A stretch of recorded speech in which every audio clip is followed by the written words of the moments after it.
Hello, friends.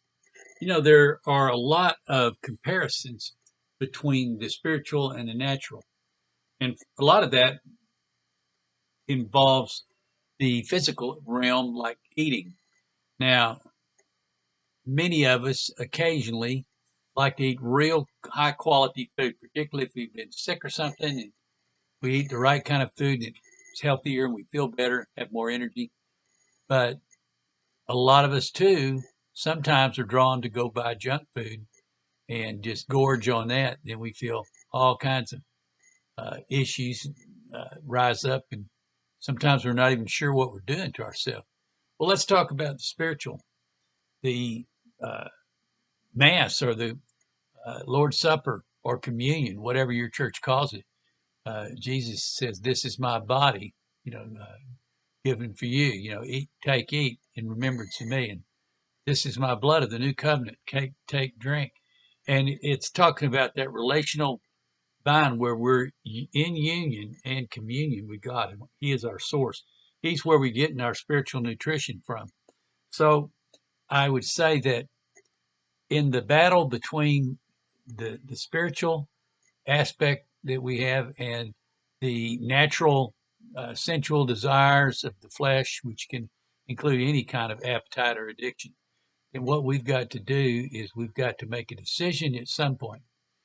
Is the short gain of junk food, the rush you get from junk food, is it worth the price that it sets us back, or do we make a decision?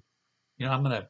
I have a nutritionist. He's Jesus. He's in the Bible. He talks about uh, every good thing, perfect thing comes from Him, and things that you can't do from Him and receive in your whole personhood, in your body, soul, and spirit, that you can't receive are sin by definition. So I'm going to say to us, let's think about making that decision once and for all. Is it right that I should, the source for my soul, for my spirit, for my longings, should I look solely to God, or should I do it myself and go out and get some junk food and regret it later?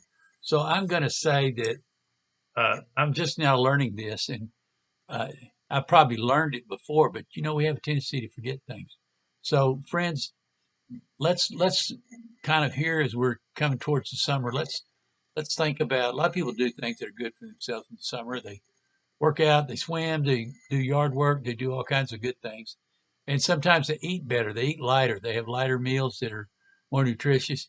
So let's do this spiritually. Let's anytime we're tempted to kind of eat from the wrong source. Let's not do that. Let's look to for our spiritual sustenance, our well-being, our our curbing of our desires, and the utilization of the energy that only comes from God into making us more productive, more in love with Him, and more in love with our neighbors. Let's go for that this summer. All right, that's all for tonight. So long.